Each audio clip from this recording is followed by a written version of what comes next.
Todos vamos a 2 de Timoteo 4:12. Dice: ninguno tenga en poco tu juventud, sino sé ejemplo a los creyentes en palabra, en conducta, en amor, espíritu, fe y pureza. David Choi, que está ahí en tu hoja, es un reconocido pintor mural y fue invitado a California a pintar las oficinas de la nueva empresa que se llamaba Facebook. ¿Cuántos tienen Facebook? Bueno, ustedes saben, ellos empezaron una empresa, estos jóvenes, y David Choi fue invitado a pintar. Al finalizar su trabajo, dice la historia que se le acercaron y le preguntaron que cómo deseaba su pago.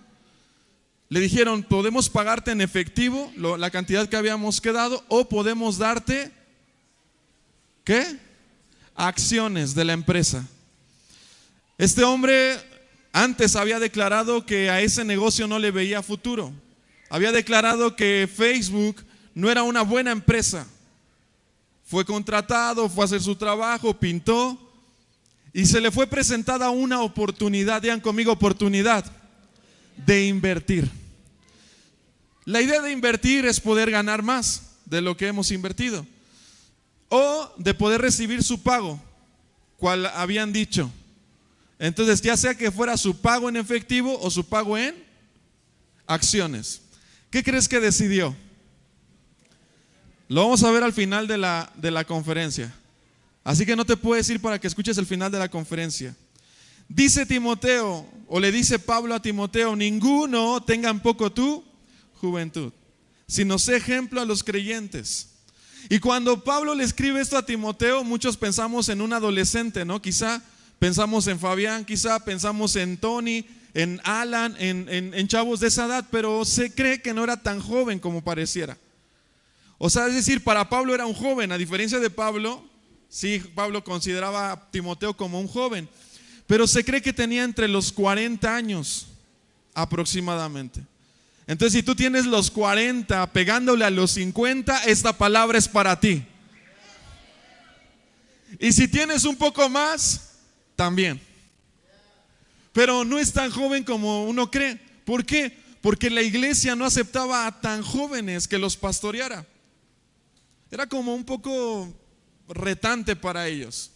Pero Pablo le dice: la forma de callar las críticas, Timoteo, la forma de callar la boca de los críticos es con tu buen ejemplo.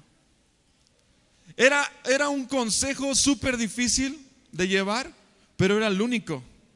Le dice a Timoteo: Timoteo, la única manera que vas a callar las críticas de los miembros de tu iglesia es siendo un ejemplo. ¿En qué?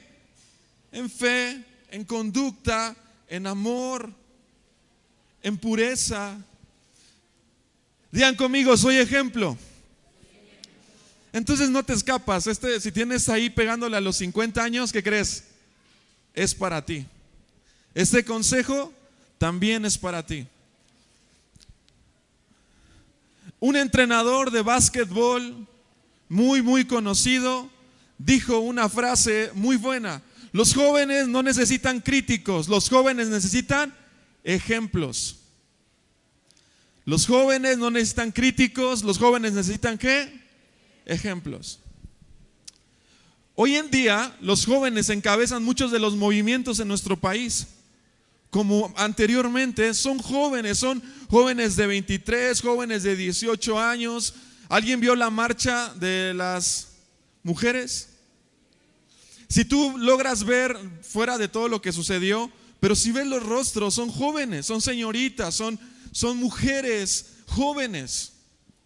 Si tú ves otras marchas, te vas a dar cuenta en que en su mayoría, el 80% son jóvenes.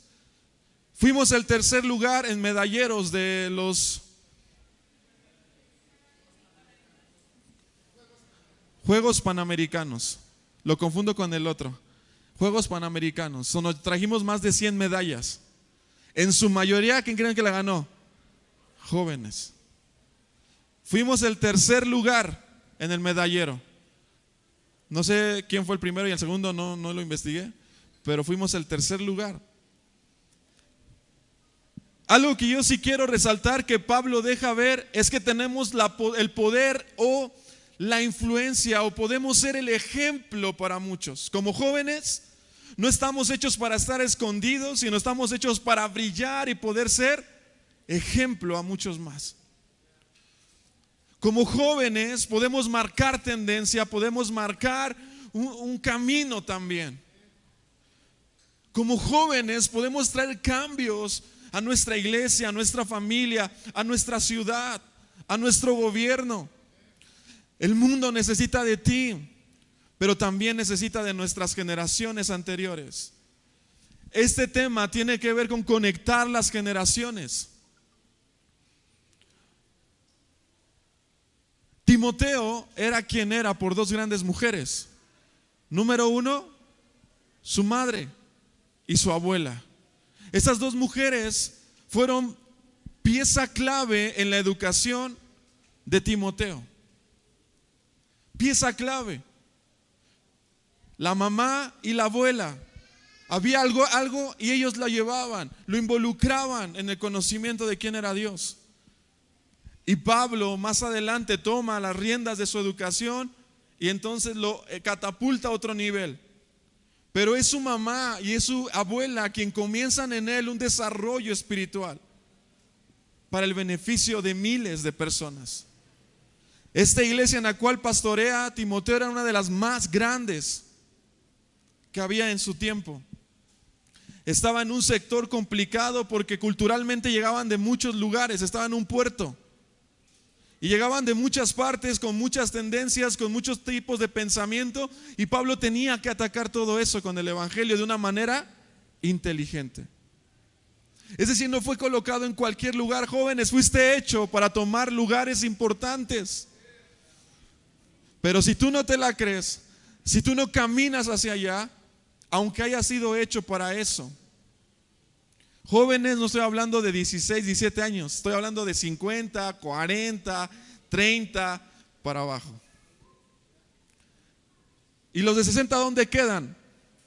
Son esa gente que necesitamos para ayudar a nuestros jóvenes. Jesús invirtió en los jóvenes. David Choi invirtió en cosas efímeras, en cosas que se acaban, pero Jesús invirtió ¿en qué? En jóvenes. Se dice que la mayoría de sus discípulos de Jesús tenían menos de 20 años.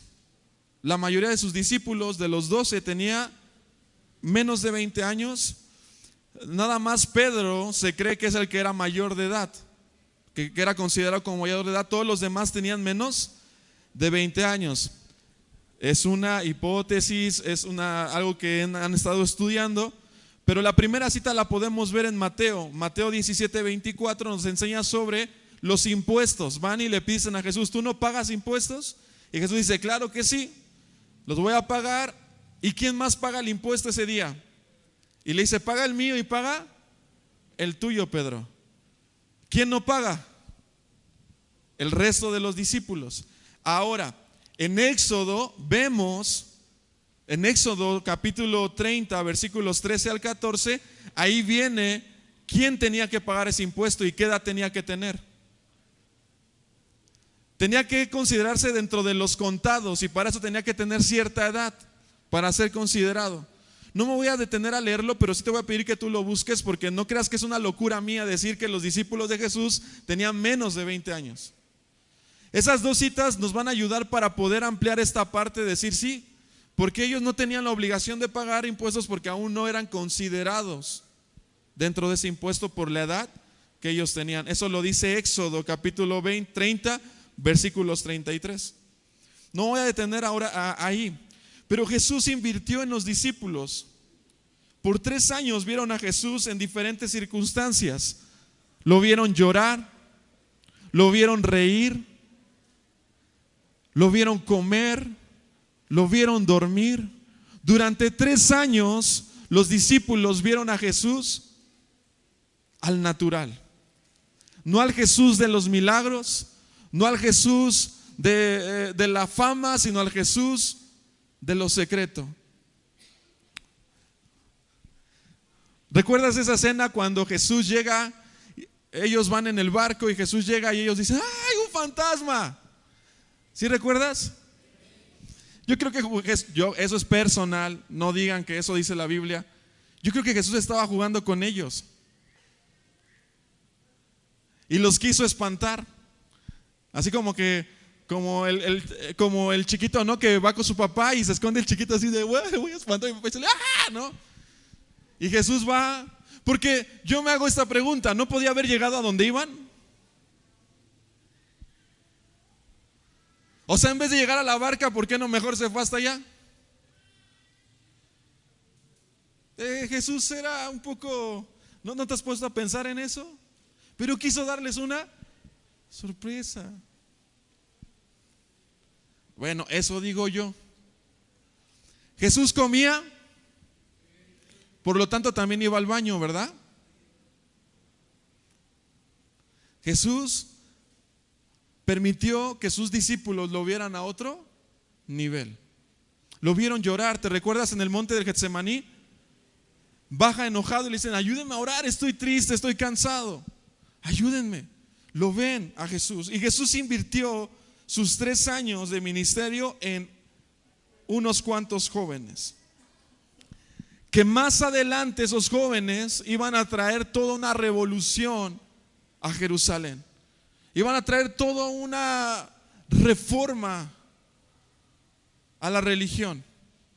Estos jóvenes más adelante se volvieron en los apóstoles, sobre los cuales la iglesia ha sido fundamentada.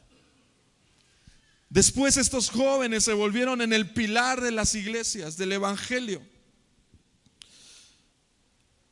Dice en tu punto número 2, hay 5 cosas que hizo Jesús con ellos. ¿Qué dice la número 1?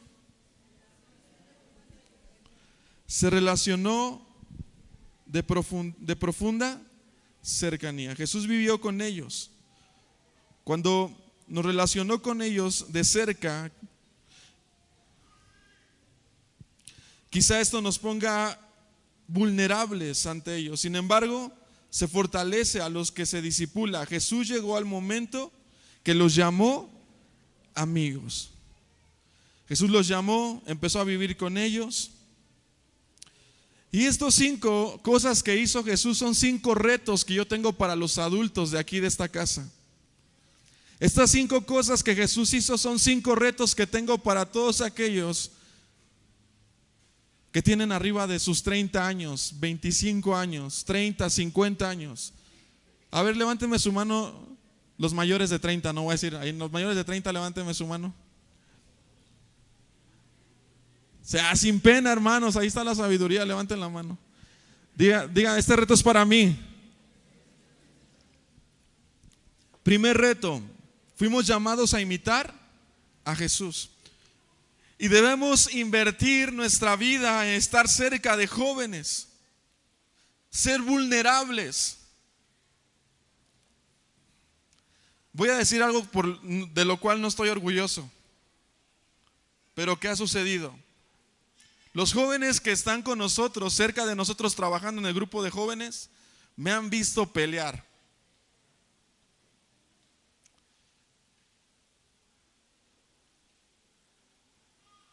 No estoy orgulloso, pero cuando estás cerca eres vulnerable.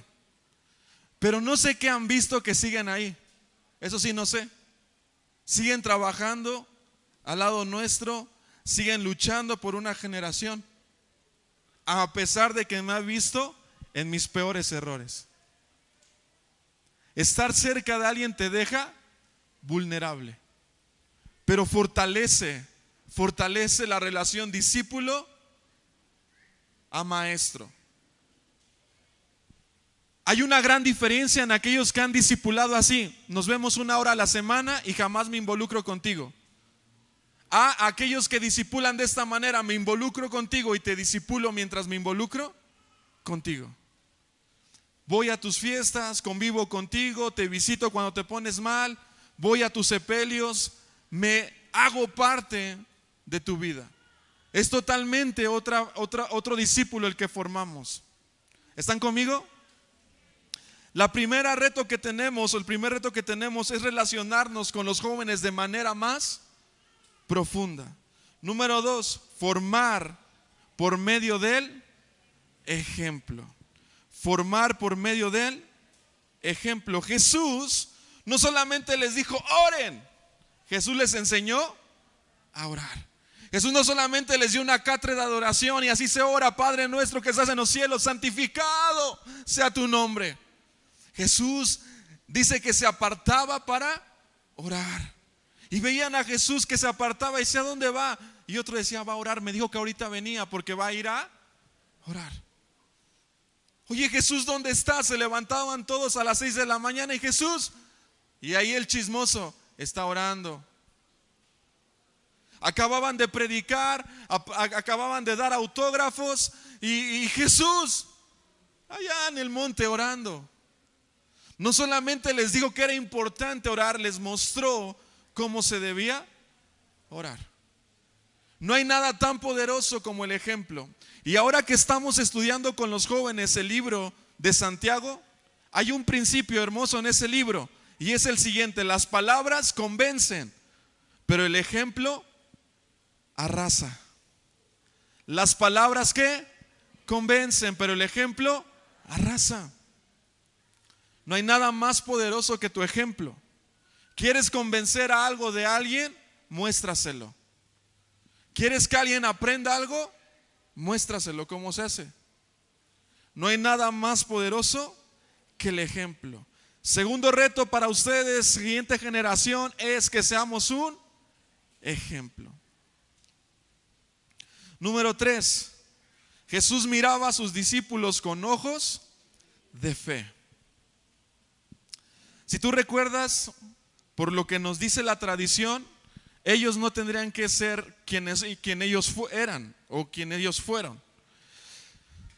No entraron dentro de este organismo, dentro de este sistema de los mejores, ¿no? Y ahí hay mucha historia, ya la hemos visto algunas otras veces, pero no calificaron para estar cerca de un maestro. Estos jóvenes no calificaron. Pero lo primero que Jesús vio es aprender a ver con fe. Es algo extraño porque Dios es fe, ¿no? Él era fe. O sea, no es que se puso unos anteojos y empezó a ver con fe. Él de entrada es la fe.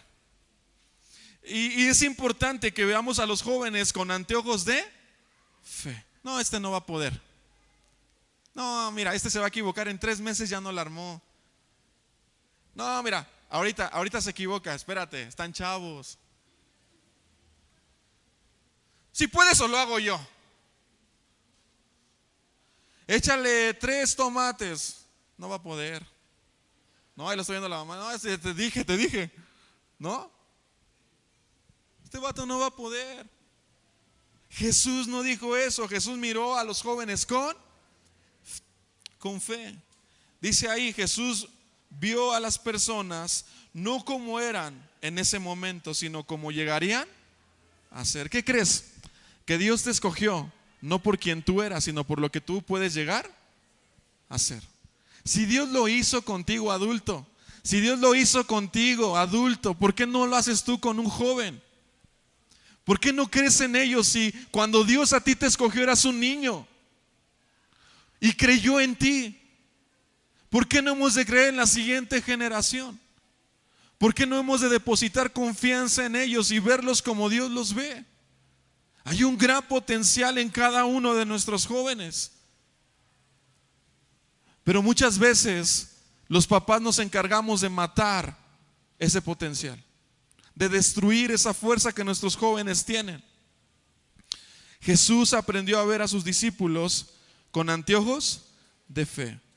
Aunque los discípulos se equivocaron, fíjate, esto es súper interesante. Aunque los discípulos se equivocaron, Jesús nunca bajó su nivel de expectativa. Aunque los discípulos se equivocaron, fallaron, Jesús nunca dejó de creer que tenían el potencial de ser los apóstoles, de ser aquellos que iban a levantar generaciones de creyentes. Jesús nunca bajó su expectativa acerca de quién ellos eran. Muchas veces nosotros como adultos perdemos la expectativa de nuestros hijos. Él va a ser un gran abogado, él va a ser un gran empresario. Se equivoca y decimos, bueno, aunque sea que tenga una tienda.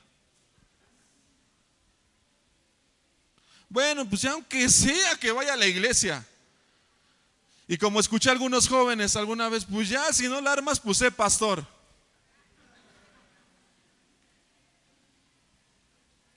Empezamos por sus errores a bajar la expectativa de ellos.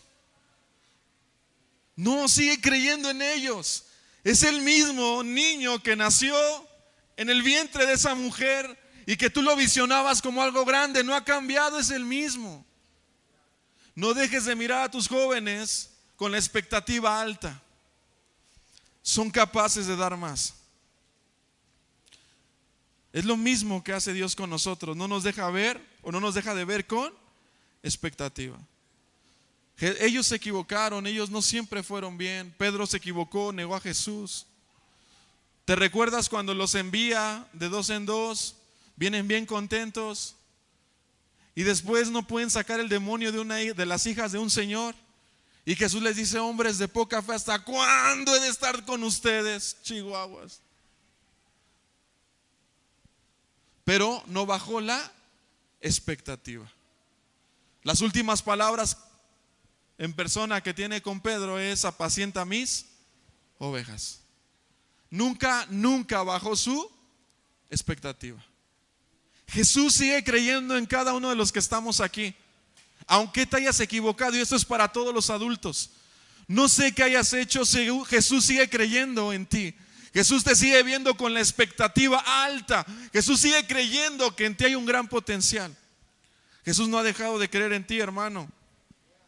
No dejes de creer en tus jóvenes.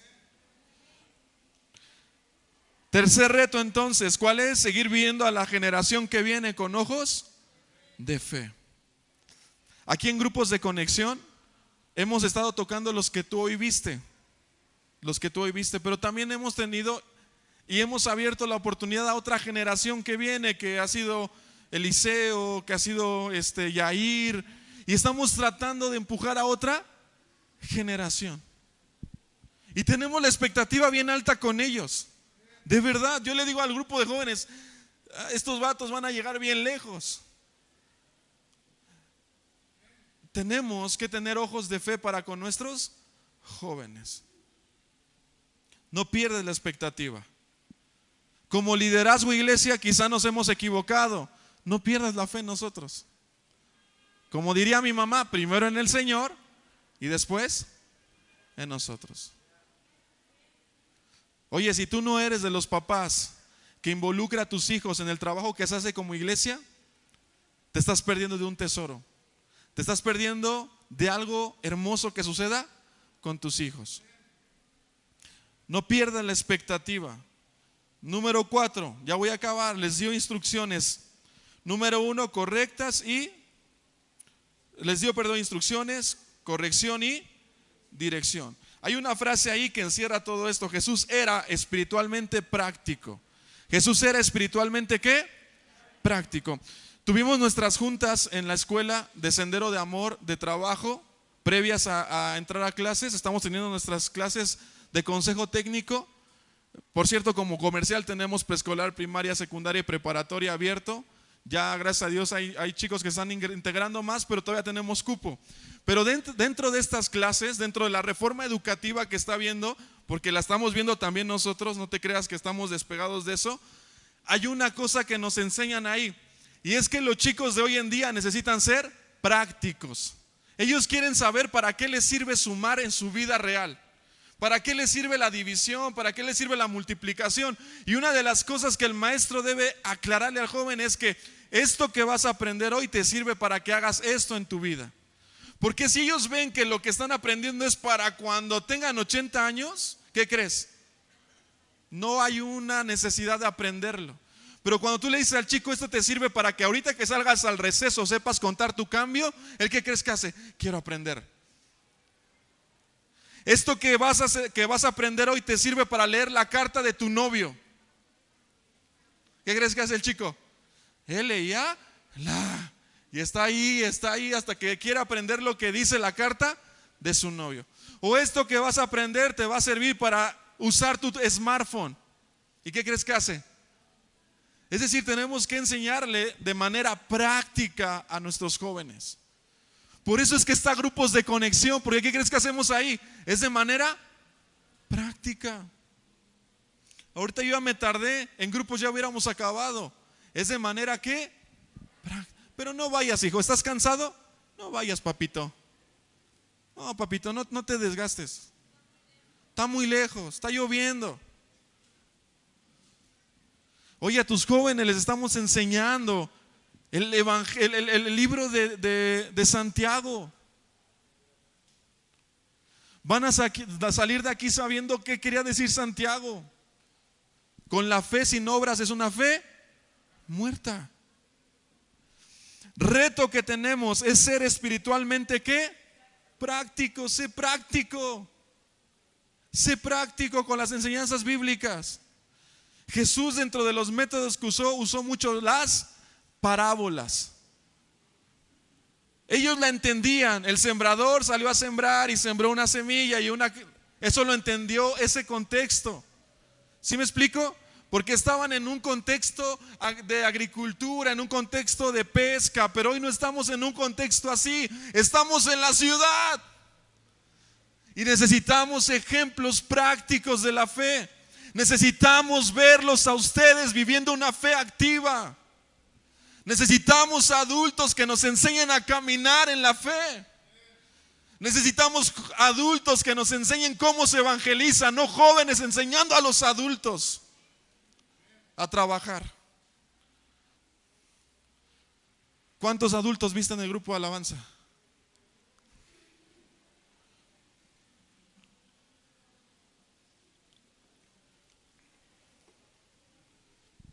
Pero hubo una generación que se ocupó de trabajar con esos niños. Cuando llegó Alan, el vato no tocaba nada. Nada tocaba ese vato. Y hoy toca hasta lo que no. Algunos entendieron, otros no. No tocaba nada. Se metió y una de las formas que yo usé para estar con él y él me dijo, quiero aprender guitarra. Yo le enseñé un poco, después se metió al alabastro y ahí aprendió otro poco y ha sido desarrollando su talento y hoy está tocando aquí. Pero si ves, hay generaciones conectando a otras generaciones. Michelle, la que tú ves acá cantando, Alicia, todos ellos pasaron por alabastro, ¿verdad, Macoy? Todas. Una generación trabajando para otra generación. Adultos, si tú paras de trabajar, paras de hacer crecer a una generación. ¿Sabes qué ha hecho en este caso Alabastro? Potencializar las habilidades que ellos tienen. Por ejemplo, César dice que sí, porque él también fue Alabastro. Ahí tú lo ves, el vato se desafinaba cada 3 segundos. Hoy ya lo hace 3 segundos y medio. No, el vato hoy super dirige, ¿no? O sea, a como llegó, ¿no, Macoy? O sea, y hoy ya no me deja cantar a mí.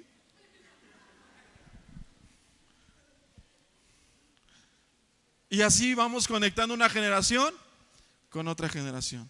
Pero un día Marcos tuvo que soñar que tendría que abrir una escuela y comenzó sin nada, incluso sin alumnos. Y Dios hoy le está dejando ver una generación que ha pasado por ahí, que está trabajando ahí, pero tuvo que hacer algo que alguien no estaba haciendo. Y pongo un ejemplo como puedo poner muchos más. Me encantó, ¿no está mi tía Yolanda? Allá está mi tía Yolanda. Me encantó ver a mi tía Yolanda el día viernes conectando con una generación. Se bajó con una chica que está aquí entre nosotros. Se tomó 20, 30 minutos de su vida, que para mí yo creo que son muy valiosos. Y no sé qué le haya dicho, pero yo sé que eso que ella dijo y que mostró hacia esta joven, le cambió una realidad. Yo vi el viernes bajando a mi tía las escaleras, estando con una chica invirtiendo, escuchándola. ¿Tú crees que los problemas de mi tía se comparan a los problemas de ella? Pero mi tía estuvo escuchándola e invirtió su tiempo. Y te apuesto que esa joven no va a olvidar ese detalle. Generaciones conectando con otras generaciones. Eso incomodó a mi tía, sí, porque ella estaba bien tranquila aquí. Tuvo que bajar las escaleras, tuvo que estar allá abajo con un poco más de aire y en la noche. Yo sé que eso a veces no es cómodo, pero es una buena inversión. Estoy por acabar. No dije que ya voy a acabar, dije estoy cerca. Reto número 4. Ser prácticos, dar dirección, dar corrección. Jesús se detuvo con ellos y les tuvo que corregir en algunos momentos. No se alegren de ver endemoniados libres. Alégrense de que su nombre está escrito en el libro. Corrigió la enseñanza. ¿Me explico? No siguió, se detuvo, corrigió y siguió. Tu responsabilidad como adulto no es criticar al joven, es corregir al joven. Porque a veces criticamos a los jóvenes. Yo hubiera hecho esto, y nunca se lo haces saber. Y nunca corriges. Eso no ayuda de nada. Necesitas detenerte, platicar, informar, decirles. Esto sería mejor, corregir a la generación. ¿Están conmigo? No los quiero perder, hermanos. Número 5, reto número 5. Jesús fue ¿qué? Paciente. Jesús fue paciente.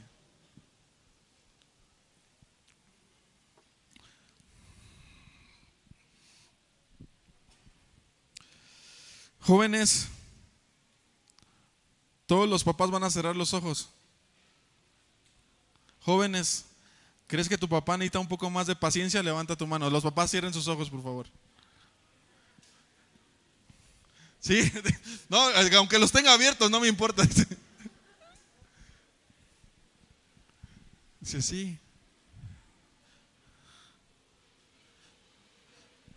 Él la sigue levantando, ¿eh? Quiero que me vean, aquí estoy. Y mis papás necesitan. Como mentores necesitamos ser ¿qué? Pacientes. Como padres necesitamos ser pacientes. Como líderes necesitamos ser pacientes. Y la paciencia desarrolla, dentro de muchas cosas, carácter. La paciencia en el líder desarrolla ¿qué? Carácter. Pero es una paciencia activa. No es una paciencia pasiva, es una paciencia donde estoy esperando, pero sigo trabajando para lograr un objetivo. Hay una palabra que a mí me encanta y es la palabra, se me fue, chihuahuas. Ahorita se me acuerdo. Jesús no dejó que sus errores le quitaran sus oportunidades. Jesús no dejó que sus errores le quitaran sus oportunidades. Jesús no dejó que sus errores le quitaran sus oportunidades.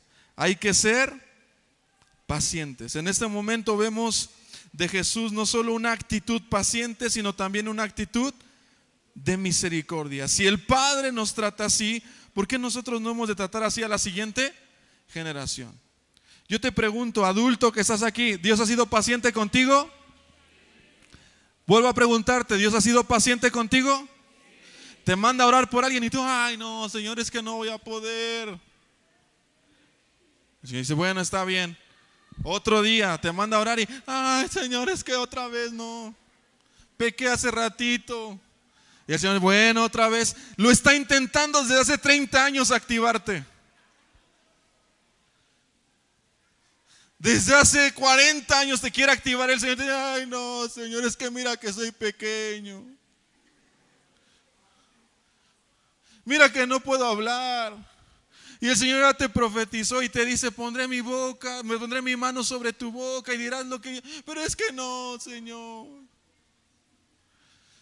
Dime si Dios no es paciente contigo. ¿Por qué tú no eres paciente con tus hijos? Ya, escuincle, ya cállate, ya me tienes harto. ¿Por qué no eres paciente con la siguiente generación? Tocan bien duro estos vatos, ¿no? Sí, algo así. Se equivocan, nos equivocamos. Sí. Yo le escribí en el correo que le mandé a mi papá cuando le mandé la prédica. No lo voy a leer textual, pero yo le mandé y le dije, creo que yo veo estas características en ti. Has sido paciente con nosotros. Nos deja, hermano, trabajar de una manera tan libre. Nunca nos deja de ver con ojos de fe. Y yo hablo por mí, he cometido una serie de tonterías en mi vida. He ensuciado el nombre de Cristo como no tienen una idea. Me he equivocado terriblemente, pero mi pastor nunca deja de creer en nosotros. Veía esta otra característica en mis padres, que son mis pastores. Nunca nos dejan de ver con fe. También vi que siempre por medio de su ejemplo estamos aprendiendo. Y también vi que ellos se relacionan en profundidad con nosotros. Yo he visto a mis padres pelear por el ministerio. He visto a mis padres en desacuerdo por esto, pero también los he visto trabajando y venciendo todos esos desacuerdos para hacer crecer el reino de Dios. Y yo le dije en el correo, yo veo esto en ustedes y les doy gracias por ser una generación que conecta a una generación con el Señor.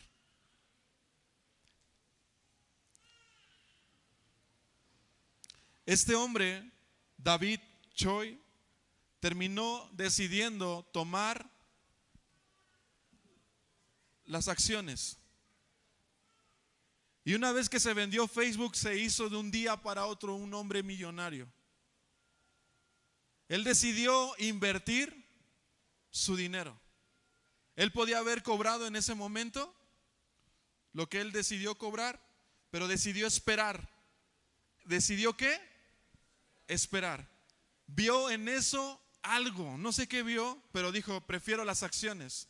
Y una vez que Facebook fue vendido, se hizo de un día para otro el hombre más, o uno de los hombres más millonarios en el mundo.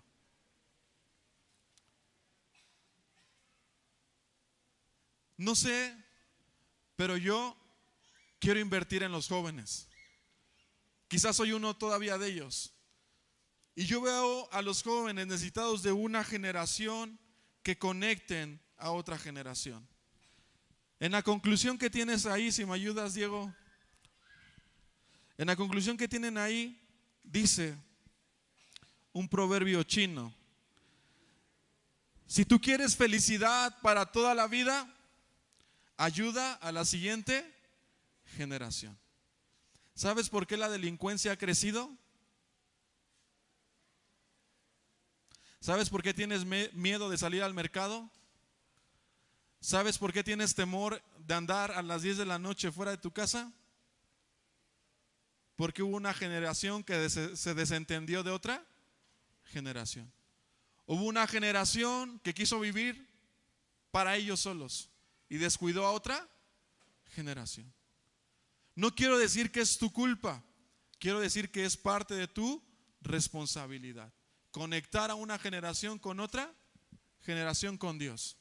¿Sabes por qué vivimos lo que estamos viviendo? Y déjate lo que se viene, brother. Espérate a lo que se viene. ¿Sabes por qué?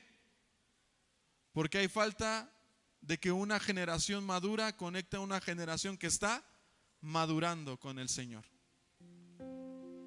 Como iglesia no estamos cerrados a que nos ayudes. Al contrario, ¿sabes qué quiero decir con esta prédica? Ayúdanos. ¿Sabes qué estoy diciendo con esta prédica, adultos? Necesitamos de tu ayuda. Todos los sábados hay un grupo de jóvenes que llega a las 5 de la tarde a este lugar y prepara toda una serie de actividades para que tus jóvenes conecten con el Señor de una manera práctica, de una manera real. ¿Y sabes qué pasa? Que hay jóvenes que hemos escuchado y dicen, a partir de que vine a grupos de conexión, empecé a tener amigos. Empecé a conectar con jóvenes de la iglesia. Tenemos unos papás aquí, una familia, que ellos vinieron a la escuelita de verano, su hijo pequeño, ¿verdad? ¿Me pueden levantar su mano? Les podemos dar un fuerte aplauso a ellos y a los que organizaron la escuela de verano. Ay, la escuela de verano, qué flojera llevar a mi hijo. Qué hueva, ay no, yo tantas cosas que tengo que hacer. Y mira lo que está sucediendo. Mira lo que está pasando. Gente conectando con el Señor por una actividad que muchos despreciamos, que pocos apoyamos. Y ahí está el fruto. Hoy su hijo, junto con su otro hijo, vienen a grupos de conexión. Y ellos los traen y se van y vienen por él otra vez. Les voy a decir algo, no se van a arrepentir. No porque se los diga yo, porque dice la palabra que quien pone su confianza en él jamás será avergonzado. Los felicito por eso. Y felicito a todos los papás que están involucrados en la educación espiritual de sus hijos, en la educación de sus hijos. Yo sé que no son los únicos, quise poner un ejemplo. Vale la pena, papá, el sacrificio que hagas por involucrar a tus generaciones con el Señor. Aquí está Nancy y le voy a pedir que me cuente un poquito. Nancy, ella está aquí. A ver, Giré, ponte de pie. Tantito, hija, ahí en tu lugar. ¿Y tu hermano no está? Emanuel, ponte de pie. No manches, estos vatos están bien grandotes ya, véanlos. Y los trae su mamá todavía. Gracias, sí. Ellos están estás en la universidad, ¿verdad, hijo? ¿Y estás en la prepa? Y hacen un tiempo para venir a grupos de conexión. ¿Y los trae? Su mamá. Yo quiero que ella nos cuente rápido su expectativa, porque ella nos está viendo. Dios les bendiga, hermanos. Ay, pues estoy muy agradecida primero, pues con Dios, porque mis hijos están aquí. Y pues por la oportunidad, por la iglesia en la que nos encontramos. Gracias a Dios por... Fíjense, yo pensaba,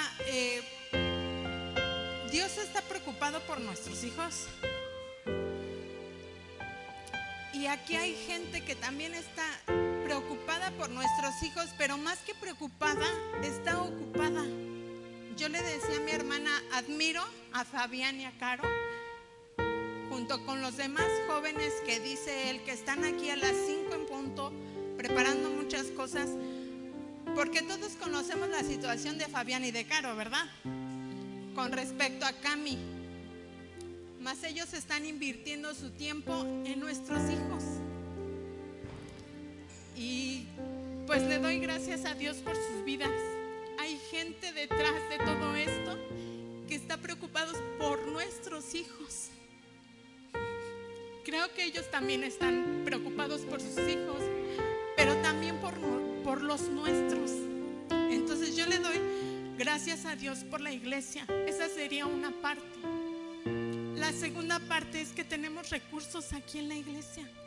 Están promoviendo campamentos en grupos de conexión. En vez de que nuestros hijos estén metidos en los antros, pues vamos a apoyarlos para que vengan a grupos de conexión, ¿no? El enemigo está tramando un imperio para atrapar a nuestros hijos en las drogas, en el alcohol, en el sexo equivocado. Ya lo estamos viendo. ¿Y nosotros qué estamos haciendo como papás? Entonces, pues gracias a Dios por esos recursos que tenemos, por los campamentos, por los encuentros, por todos esos recursos que tenemos como padres para mandar a nuestros hijos y apoyarlos. Y por otro lado, yo leía un libro que se llama 12 mujeres extraordinarias. Entre ellas está Sara, Jecobed, que es la mamá, que fue la mamá de Moisés. Están varias mujeres, Ana. Y ese libro habla que si nosotras como madres hiciéramos el trabajo que nos corresponde. Si ustedes se fijan, una niña, ¿qué trae cargando desde que está chiquita? Trae a su muñeca, porque Dios puso en nosotros ese sentir, ese sentimiento, cuidando a sus hijos. Entonces, si cada mujer hiciera bien su trabajo, pues no habría, como dice Fabián, pues no estaría la delincuencia, no habría niños en la calle.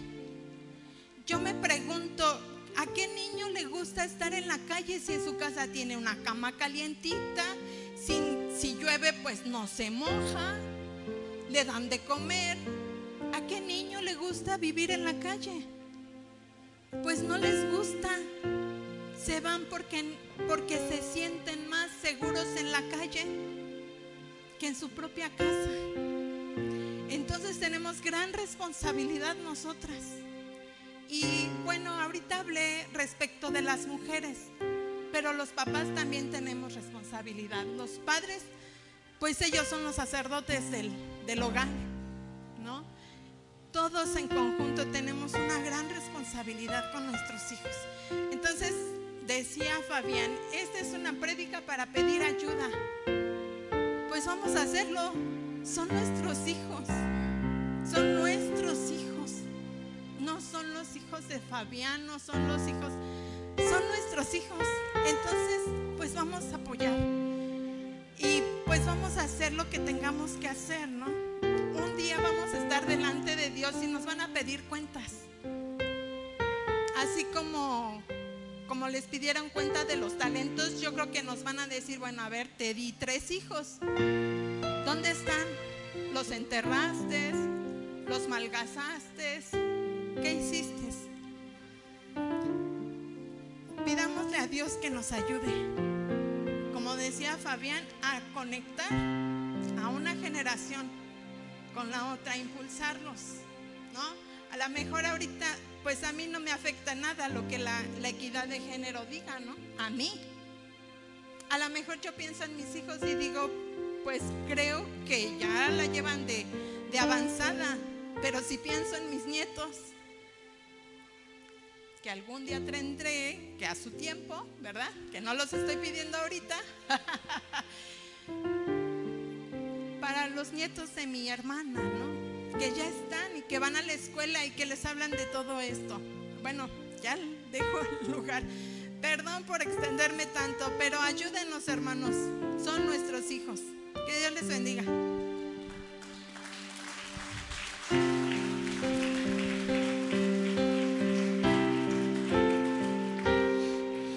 Dice Isaías 40, 30 y 31. Los muchachos se fatigan y se cansan, los jóvenes flaquean y caen, pero los que esperan en Jehová tendrán nuevas fuerzas, levantarán sus alas como las águilas, correrán y no se cansarán, caminarán y no se fatigarán. Los que esperan en Jehová. La ayuda es la siguiente. Ayúdanos a conectar una generación con el corazón de Dios, porque no es en la edad. Los jóvenes también se cansan, los jóvenes también flaquean y caen, pero los que esperan en Jehová levantarán sus alas como las águilas, correrán y no se cansarán, caminarán y no se fatigarán. ¿Cuál es el secreto? Confiar en el Señor. Y entonces mi pregunta es, ¿estás haciendo lo necesario para que la siguiente generación confíe en el Señor?